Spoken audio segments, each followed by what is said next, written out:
आप सभी को हरतालिका तीज की हार्दिक शुभकामनाएं। तो कैसे हैं प्यारे भक्तों, आई होप सभी अच्छे होंगे। क्या आप लोगों ने भी हरतालिका तीज का व्रत रखा है? मेरे यहाँ मेरी मम्मी ने व्रत रखा है, तो मैंने सोचा आपके साथ भी ब्लॉग शेयर कर दूं। सबसे पहले आपको पूजा रूम साफ करने के बाद ही ये सारी चीजें करनी होती हैं। तो एक चौकी लगा लिया है उन्होंने, उस पे ऑरेंज कलर का कपड़ा बिछाया है।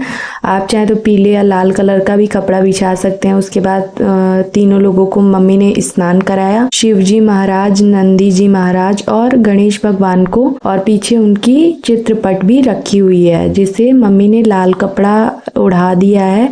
और ये रहे कुछ फूल जो हम लेकर आए हैं अपने बगीचे से, और फिर हमने उनको सारी सामग्री जो भी होती है वो उनको अर्पित बारी बारी से मम्मी करती जा रही हैं। तो चलिए, जब तक मम्मी ये सारी चीजें करती हैं, मैं आपको कथा सुना देती हूँ कि हरतालिका तीज का व्रत क्यों रखा जाता है। इसके बाद आपको साइड में जो है वो कलश भी स्थापित कर लेना है।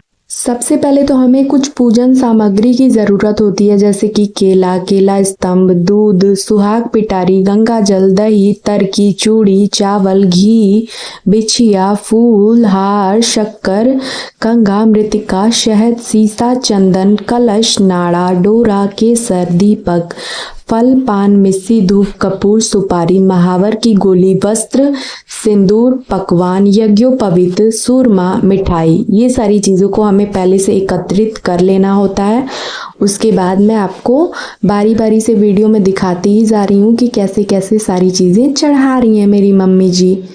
श्री हरतालिका व्रत कथा। श्री परम पावन भूमि कैलाश पर्वत पर विशाल वट वृक्ष के नीचे भगवान शिव पार्वती सभी गणों सहित बागंबर पर विराजमान थे। बलवान वीरभद्र, भृंगी, श्रृंगी, नंदी आदि अपने अपने पैरों पर सदा शिव के दरबार की शोभा बढ़ा रहे थे। गंधर्व गण, किन्नर, ऋषि हर भगवान की विविध रूप छंदों में स्तुति कर गान, स्वर, आलापों से वाद्यों में संलग्न थे। उसी सुअवसर पर महारानी पार्वती जी ने भगवान शिव से दोनों हाथ जोड़कर प्रश्न किया कि हे महेश्वर, मेरे बड़े सौभाग्य जो मैंने आप सरीखे अर्धांगी पति को वरण किया, क्या मैं जान सकती हूँ कि मैंने वह कौन सा पुण्य अर्जन किया है? आप अंतर्यामी हैं, मुझ दासी को वरण करने बताने की कृपा करें। महारानी पार्वती जी की ऐसी प्रार्थना सुनने पर शिव जी बोले, वारानने, तुमने अति उत्तम पुण्य का संग्रह किया था जिससे मुझे प्राप्त किया है। वह अति गुप्त व्रत है, पर तुम पर प्रकट करता हूँ। वह यह है कि भाद्रपद मास के शुक्ल पक्ष की तृतीय तिथि को हरतालिका व्रत के नाम से जाना जाता है। यह व्रत जैसे तारागणों में चंद्रमा, नवग्रहों में सूर्य, वर्णों में ब्राह्मण, देवताओं में गंगा, पुराणों में महाभारत, वेदों में सोम, इंद्रियों में मन, ऐसा यह व्रत श्रेष्ठ है। जो तीज हस्त्र नक्षत्र युक्त पड़े वह और भी महान पुण्यदायक होती है। ऐसा सुनकर पार्वती जी ने कहा, हे महेश्वर, मैंने कब और कैसे यह तीजा व्रत किया था, विस्तार के साथ श्रवण करने की इच्छा है। इतना सुन भगवान शंकर बोले कि भाग्यवान उमा, भारतवर्ष के उत्तर में हिमालय श्रेष्ठ पर्वत है, उसके राजा का नाम हिमांचल है। वहां तुम भाग्यवती रानी मैना से पैदा हुई थी। तुमने बाल्यकाल से ही मेरी आराधना करना आरंभ कर दिया था। कुछ उम्र बढ़ने पर तुमने हिमालय की दुर्गम गुफाओं में जाकर सहेली सहित मुझे पाने हेतु तप आरंभ किया।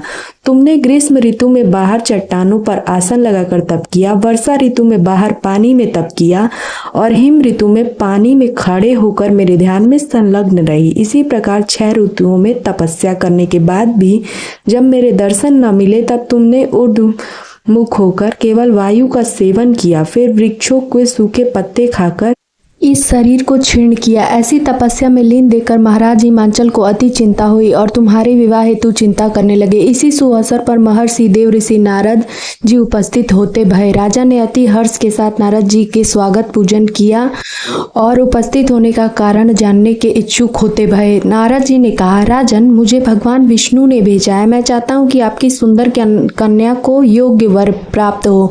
सो बैकुंठ निवासी शेष साई भगवान ने आपकी कन्या का वरण स्वीकार किया है। क्या आपको स्वीकार है? राजा हिमांचल ने कहा, महाराज, मेरा सौभाग्य है जो मेरी कन्या को विष्णु जी ने स्वीकार किया है, और मैं अवश्य ही उन्हें अपनी कन्या उमा का कन्यादान करूंगा। यह सुनिश्चित हो जाने पर नारद जी ने बैकुंठ जाकर विष्णु भगवान जी से पार्वती जी के विवाह को पूर्ण होना सुनाया। इधर महाराज हिमांचल ने वन में पहुंचकर पार्वती जी को भगवान विष्णु के साथ विवाह होने का निश्चय होना सुनाया। ऐसा सुनते ही पार्वती जी को महान दुख हुआ। उस दुख से तुम विवल होकर अपनी सखी के पास पहुंचकर विलाप करने लगी। तुम्हारा विलाप देख सखी ने तुम्हारी इच्छा जानकर कहा, देवी मैं तुम्हें एक ऐसी गुफा में तपस्या के लिए ले चलूंगी जहाँ महाराज हिमांचल तुम्हें ढूंढ भी ना सकेंगे। ऐसा कर सहेली उमा सहित हिमालय की गहन गुफा में विलीन हो गई। तब महाराज हिमांचल घबराकर पार्वती जी को ढूंढते हुए विलाप करने लगे कि मैंने विष्णु जी को जो वचन दिया है वह कैसे पूर्ण होगा। ऐसा कह वह मूर्छित हो गए। तब सभी पुरवासियों को साथ लेकर ढूंढने को महाराज ने पदार्पण कर ऐसी चिंता करके की, क्या मेरी कन्या को कोई व्याघ्र खा गया या सर्प ने डस लिया या कि कोई राक्षस हर कर ले गया। उस समय तुम अपनी सहेली के साथ ही गहन गुफा में पहुंच बिना जल अन्न के मेरे व्रत को आरंभ करके नदी की बालू का लिंग स्थापित कर विविध वन पुष्पों से पूजन करने लगी। उसी दिन भाद्रपद मास की तृतीया शुक्ल पक्ष हस्त नक्षत्र युक्त प्राप्त थी। तुम्हारी पूजा के फल स्वरूप से मेरा सिंहासन हिल उठा और मैंने तुम्हें दर्शन दिया और तुमसे कहा, देवी मैं तुम्हारे व्रत और पूजन से अति प्रसन्न हूँ। तुम अपनी कामना का मुझसे वर्णन करो। इतना सुन तुमने लज्जित भाव से प्रार्थना की, आप अंतर्यामी है और मेरे मन के भाव आपसे छुपे नहीं है। आपको पति रूप में चाहती हूँ। इतना सुनकर मैंने तुम्हें एवं मस्तु इच्छित पूर्ण वरदान देकर अंतर्ध्यान हो गया। इसके बाद तुम्हारे पिता हिमांचल मंत्रियों से ढूंढते ढूंढते नदी के तट पर मारे शोक के मूर्छित होकर गिर पड़े। उसी समय तुम अपनी सहेली के साथ मेरी बालू की मूर्ति विसर्जन करने हेतु नदी के तट पर पहुंची। उसी समय तुम्हारे नगर निवासी मंत्रीगण सहित हिमांचल तुम्हारे दर्शन कर अति प्रसन्न हुए और लिपट लिपट कर रोने लगे और बोले, उमा तुम इस भयंकर वन में कैसे चली आई जो अति भयानक है, जहाँ सिंह व्याघ्र जहरीले भयंकर सर्पों का निवास है, जहाँ मनुष्य के प्राण संकट में पड़ सकते हैं। इससे हे पुत्री इस भयंकर वन को त्याग कर अपने गृह को प्रस्थान करो। पिता के ऐसा कहने पर पिताजी मेरा विवाह तुमने भगवान विष्णु के साथ स्वीकार कर लिया है, इसलिए मैं इसी वन में रहकर अपने प्राण विसर्जन करूंगी। ऐसा सुनकर महाराज हिमांचल अति दुखी हुए और बोले, प्यारी पुत्री तुम शोक मत करो, मैं तुम्हारा विवाह कदापि भगवान विष्णु के साथ नहीं करूंगा। तुम्हारा वर जो तुम्हें प्राप्त है उन्हीं सदाशिव के साथ तुम्हारा विवाह करूंगा। पुत्री तुम मेरे पर अति प्रसन्न हो। तब सहेली के साथ नगर में उपस्थित होकर अपनी माता सहेलियों से मिलती भई। कुछ समय बाद शुभ मुहूर्त में तुम्हारा विवाह वेद विधि के साथ महाराज हिमांचल व महारानी मैना मेरे साथ पूर्ण अर्जन किया। हे सौभाग्यशालिनी, जिस सहेली ने तुमको हरण कर हिमालय की गुफा में रखा मेरा तीज व्रत किया, इसी से इस व्रत का नाम हरतालिका पड़ा और यह व्रत व्रतों का व्रतराज हुआ। इस पर माता पार्वती ने कहा, प्रभु आपने मेरे मिलने का सुखद कथा सुनाकर मुझे प्रसन्न तो किया, पर इस व्रत को करने का विधान व फल मुझे नहीं सुनाया, इसलिए कृपा करके मुझे इसके करने की विधि व पृथक पृथक फल भी सुनाइए। इतना सुन के भगवान शिव ने कहा, प्रिय मैं इस व्रतराज का संविधान फल सुना रहा हूँ। यह व्रत सौभाग्यवती नारी व पति चाहने वाली कन्याओं को करना चाहिए। यह व्रत भाद्रपद के शुक्ल पक्ष की द्वितीया तिथि को शाम को आरंभ कर तीज का व्रत धारण करे। यह व्रत निराहार बिना फलाहार और निर्जला रहकर करना चाहिए। भगवान शिव पार्वती की प्रतिमा सुवर्ण की स्थापित करके केले पुष्प आदि के खंभे स्थापित करके रेशमी वस्त्र के चंदोवा तान कर बंधनवार लगा शिव का बालू का लिंग स्थापित करके पूजन वैदिक मंत्र स्तुति गान वाद्य भैरी शंख मृदंग झांझर आदि से रात्रि जागरण करना चाहिए और भगवान शिव का पूजन करने के बाद फल फूल पकवान लड्डू मेवा मिष्ठान तरह तरह के भोग की सामग्री समर्पण कर फिर ब्राह्मण को द्रव्य अन्य वस्त्र पात्र आदि का दान श्रद्धा युक्त देना चाहिए। भगवान शिव को प्रति वस्तु को सिद्ध पंचाक्षरी मंत्र से ओम नमः शिवाय कहकर समर्पित करना चाहिए। भगवान प्रार्थना करते समय अपनी कामना इच्छा को भगवान के सामने प्रेषित करें। फिर पार्वती जी से आगे लिखी प्रार्थना जो है वो बताएं। क्या प्रार्थना हमें करनी है? जय जगमाता मेरी भाग्य विधाता, तुम हो पार्वती शिव प्यारी, तुम दाता नंद पुरारी, सती संतों में रेख तुम्हारी, जय हो आनंद दाता।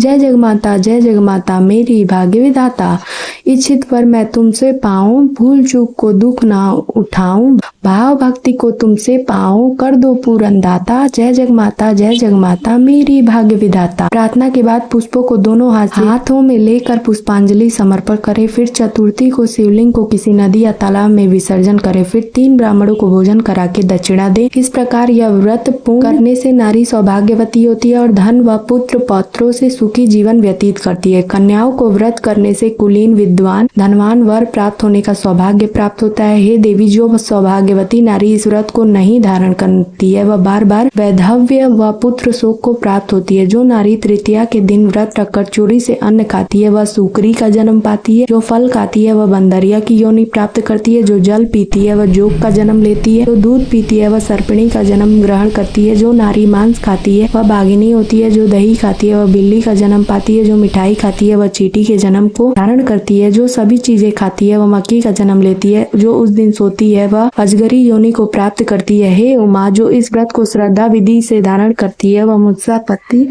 प्राप्त करती है। वह दूसरे जन्म में तुम्हारे समान स्वरूपवान होकर इस संसार में उत्तम उत्तम सुख भोग को प्राप्त होती है। इस व्रत के करने के बाद नारियां शिव लोकवासी होती हैं। बोलो शंकर भगवान की जय। इति श्री हरतालिका व्रत कथा समाप्त। ओम नमः पार्वती पतये हर हर महादेव। इसके बाद हमने की गणेश भगवान की आरती, शिव भगवान की आरती, माता पार्वती जी की आरती करने के पश्चात हमने मम्मी और हमने भोग लगाया था। उसके बाद जो है सभी में वितरित कर दिया घर में जो व्रत नहीं थे। और उसके बाद जो है मम्मी तो मेरी निर्जला व्रत हैं तो अगले दिन पारण करेंगी। सुबह सूर्योदय के बाद जो मम्मी जो है मेरी हलवा पूड़ी का भोग माता पार्वती को अगले दिन चढ़ाती हैं और फिर दान में भी देती हैं। एक पंडित जी हैं, उनके यहाँ सारा चीज़ें जो भी ये सारे चढ़ाई गई चीज़ें हैं इसमें से अगर प्रसाद रूप में आप रखना चाहें तो एक आध चीज़ें रख के और बाकी चीज़ें दान में दे सकते हैं। और दक्षिणा स्वरूप जो भी आप दान में देना चाहें वो दे सकते हैं। राधे राधे।